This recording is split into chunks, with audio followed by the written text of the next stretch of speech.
I come here out of respect. But if there ain't none to get, that show ain't none to give. Take me back to your first day on set. Give me one word to describe it, and why. Terrified. Playful. All we were assigned to do is me and Hallie's the first scene that you see where we're coming out of the bushes on the beach. We were just told to have fun. And that was, I think, the first take that we did is what they ended up using. Oh, my first day on set was the scene that is actually at the very end of the film with the tree. That was your first day? Yeah, I think that was the first. Wow. That was our first day of like shooting. Yeah. My word would be, it would be a phrase. Look what God has done. It was very spiritual because the first day we filmed around that big oak tree, that was the last scene, that was the first day.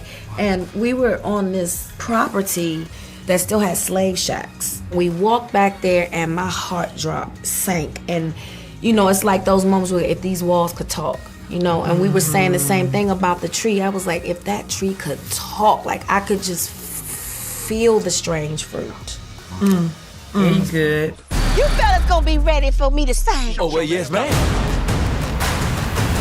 You know, the songs in this film are so elevated, so powerful. How did it push you all to become better artists and actors? I did do Annie live for NBC, but it's very different from Suge. She stretched me. I never sang jazz before. I've done the blues, and I've done a little gospel, but not like in this film. When I listen to the soundtrack and I listen to I'm Here, I'm just like, man, there are days that I need to hear that song when I am wanting to quit everything.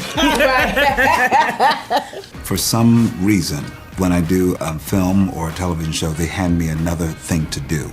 Like, here's a banjo. The last one was a trombone. Yeah. Before that, I had to speak German. Well, what is it about me that says, you know, do I like to work that hard? I don't know. Because you can do it. That's the thing. It's because he literally, there's nothing he cannot do. So I learned to play the banjo for this. And then, of course, you have all these incredible musicians all around you. You're like, well, I'm terrified. I'm terrible at this, so I got to really learn this. I have to quickly talk about the author, Alice Walker. Was she on set at all, and did she give you any words of wisdom during this journey? And she came to visit us once, and it was definitely a very scary day. She came and said, oh, I'd like to see what you've been shooting. And I just went, you know what, let me show her this scene where Mister is drunk and Harpo is helping him out.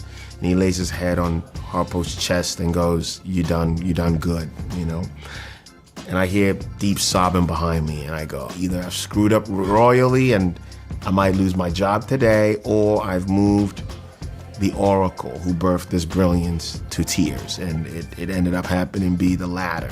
She hugged me, laid her head on my chest, and cried. It was a very emotional, cathartic moment. We are more than just kings and queens. We are at the center of the universe. When you think of your co-stars, what are you most proud of? I can't see anybody else playing these roles.